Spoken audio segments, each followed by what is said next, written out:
보험금 청구 후에 이제 의료자문 동의서 작성이 필요하다, 이런 안내를 받는 사례들이 있습니다. 이런 사례들은 이제 뭐 모든 청구권에서 진행되는 게 아니라 일부 사례들에서 이제 진행이 되는데, 여기에는 이제 비용이 들어가고, 그 다음에 지급 결정 시에는 지연된 기간에 이제 이자도 지급을 해야 되는 상황이라서, 아무런 문제가 없는 건이나 그러니까 지급 거절을 할 확률이 현저히 낮은 건, 이런 건들은 이제 의료자문 진행하는 경우가 거의 없고, 문제가 될 만한 건들, 그런 건에서 이제 의료자문 진행이 많이 되고 있습니다. 이제 가입자가 이제 선임할 수 있는 그 독립손해사정회사, 그러니까 뭐 저희 회사도 이제 독립손해사정회사인데, 이 회사에서 이제 제출한 손해사정서에 대해서도 회신문을 의료자문 검토가 필요하다, 뭐 이런 식으로 이제 보내오기도 하는데, 뭐 늘상 있는 일이지만 아무래도 이제 손해사정사 선임을 하는 건들이 원만하게 해결이 되지 않는 그런 건들이다 보니까, 이제 뭐 또 신체 손해사정에 관해서는 의학적인 이런 것들을 많이 다퉈야 되는 그런 사례들이 많기 때문에 의료자문 검토가 필요하다, 뭐 이런 회신문은 뭐 늘상 받는 이런 안내문입니다. 그런데 이제 뭐 이런 의료자문 동의서를 작성을 하면 뭐 좋은 결과만 나오는 게 아니라, 여태까지 이제 좋지 않은 결과가 나와서 피해를 봤다는 이제 상당한 사례들이 많이 있고, 뭐 의료자문 결과에 따라서 뭐 지급을 거절한 보험사의 주장이 뭐 타당하다, 이렇게 이제 판단된 사례들이 많이 있습니다. 그러다 보니까 이제 가입자 입장에서는 이제 이 과정을 동의하면 안 되겠다 해서 그냥 동의서를 작성을 거부하게 되는 경우가 있는데, 뭐 그런 경우에서도 보험사가 이제 해결할 수 있는 방법이 없는 것은 아닙니다. 아까 앞서 살펴본 이제 그 약관 규정을 이제 그 설명을 하기도 하고, 그 다음에 이렇게 이제 손해사정 결과 안내는 이게 이제 최종 결정이 돼갖고 나오는 내용이거든요. 그런데 외부 의료기관의 전문의 자문을 구하고자 동의를 요청드린 바 있으나 이제 거부하였다 해서 이제 심사를 보류하겠다, 뭐 이런 내용입니다. 이렇게 동의서 작성을 거부하면은 뭐 보험사가 해결을 할 수 없어서 그냥 바로 뭐 보험금을 처리하고 이런 상황이 발생하는 게 아니라, 이처럼 이제 지급 심사에 동의하지 않았기 때문에 뭐 청구권을 취소하겠다, 뭐 서류를 반려하겠다, 뭐 심사나 조사를 보류하겠다, 이런 식으로 대응을 쉽게 할 수가 있습니다. 의료자문 진행 건들은 이 지급 거절의 근거나 이런 근거 마련으로 진행되는 사례들도 많이 있습니다. 그래서 몇 가지를 좀 보면, 이 부분은 이제 청구자가 제출한 서류나 이런 것들이 보험금이 처리 대상이 아니다. 근데 이 대학병원에서 이제 의료자문을 했는데 필요 없는 과잉 치료다, 이렇게 이제 판단이 된 거죠. 근데 이제 환자가 이 서류들을 제출했을 때 이미 뭐 과잉 치료라고 뭐 작성된 이런 서류들을 제출한 게 아니라 뭐 정상적인 서류라고 이제 판단되는 그런 내용들을 제출을 했는데, 의료자문을 거치니까 필요 없는 과잉 치료다, 뭐 이렇게 이제 나온 사례고요. 다른 사례들도 보면은 어떤 이제 서류나 이런 것들을 제출한 건에 대해서 뭐 그 서류가 애초부터 잘못되어 있던 게 아니라 의료자문 결과 적절하지 않다, 이렇게 이제 바뀌게 되는 거죠. 이런 자문기관은 대부분이 이제 대학병원, 뭐 종합병원 소속의 전문의로 정한다, 이렇게 이제 돼 있지만, 대부분이 의료자문 기관이거나 아니면은 이런 대학병원의 다이렉트로 이제 자문을 구하는 그런 방식입니다. 그리고 이것도 이제 의료자문 실시를 했는데 병리과에서 뭐 적절치 않다 해서 이제 해당 사항이 없다, 이렇게 이제 나온 내용이고요.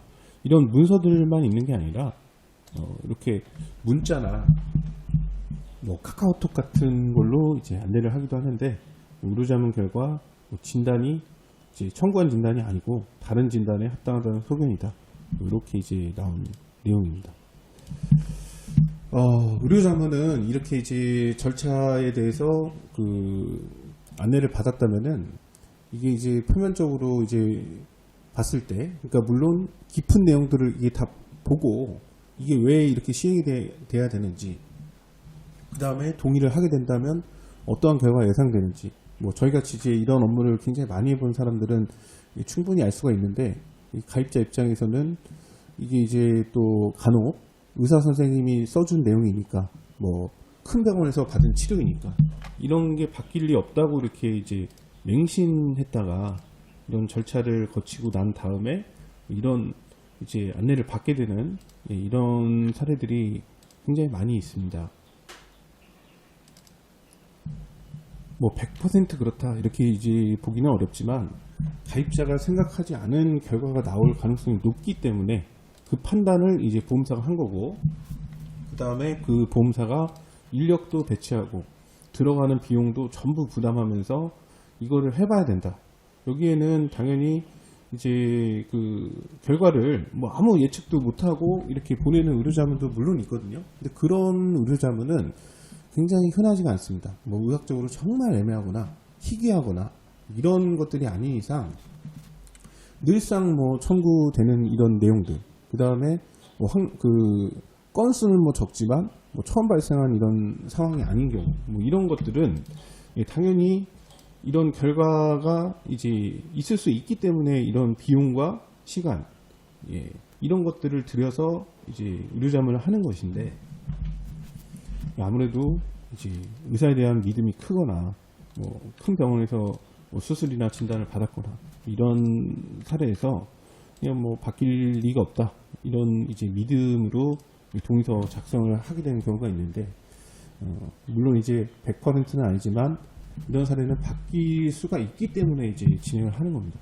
애초에 바뀔 수가 없는 거는 비용 이런 것들을 낭비하는 게 아니라 그냥 보험금 지급 처리를 하게 되죠. 또 3일이 넘어가면 뭐 지연된 이자도 처리를 해야 되기 때문에, 그런 건을 괜히 무슨 시비 걸거나 이렇게 이제 할 수는 없는 것입니다.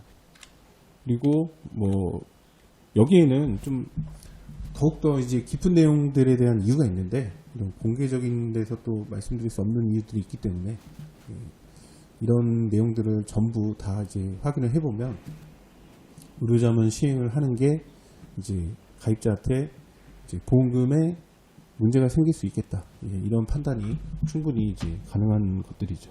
그래서 이런 의료자문 요구를 받은 사례는 뭐 저희도 늘상 받는 얘기지만 그거를 다 보험사의 의료자문을 동의해서 이렇게 처리를 하는 게 아니라 굉장히 많은 사례들은 의료자문 절차 없이도 지급 종결이 되는데, 그런 내용들은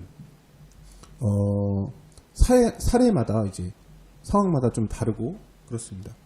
보험금 지급 결정 과정에서는 이제 여러 요건들을 이제 따지게 되는데, 그 하나의 부분이 이제 의료자문이 될 수는 있지만 그 의료자문 하나가 물론 이제 핵심이 되는 그런 유형의 분쟁도 있지만 전부 다 그런 것은 아닙니다. 그리고 의료자문이 이제 필요 없을 정도의 충분한 이제 증명이 된 상태에서 분쟁이 시작됐다면 뭐 보험사가 이제 의료자문을 무조건 해봐야 된다, 뭐 이렇게 이제 주장을 계속 하긴 하지만 그런 주장을 이제 뭐 다른 방법으로 이제 해결을 할 수가 있습니다.